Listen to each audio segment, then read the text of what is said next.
Chandrababu quash petition విచారణలో సుప్రీంకోర్టుపై CPI Narayana సంచలన వ్యాఖ్యలు చేశారు. కేసును తీర్పును ద్విసభ్య ధర్మాసనం చీఫ్ జస్టిస్కు నివేదించడంపై విమర్శలు చేశారు. స్పష్టమైన తీర్పును వెల్లడించే ఆస్కారం ఉన్నా అలా జరగకపోవడం వెనుక రాజకీయ కోణం ఉందని వ్యాఖ్యానించారు.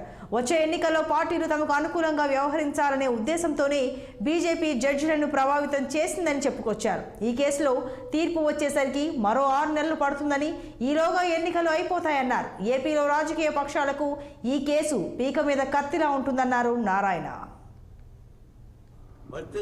చంద్రబాబు గారికి అరసేయడానికి అవకాశం లేదా?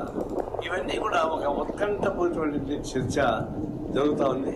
అది ఈరోజు సుప్రీంకోర్టులో తేల్చుకున్న మన వాయిదా పడిపోయింది.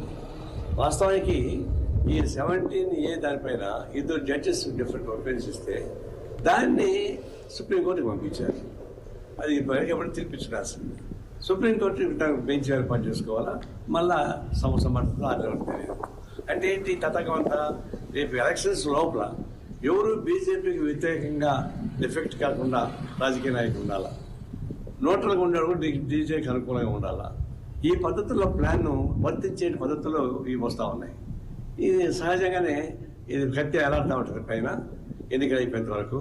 అప్పటిదాకా ఎవరు కానీ డిఫెక్ట్ కావడానికి ఫీల్ లేదు. జాగ్రత్తగా నోరు మూసుకొని బీజేపీతో కలిసి పనిచేయాల్సిందే. అలాంటి పద్ధతుల్లో న్యాయ వ్యవస్థ కూడా ఒక కత్తిత్వం చేసినట్టు పద్ధతి వస్తూ ఉంది.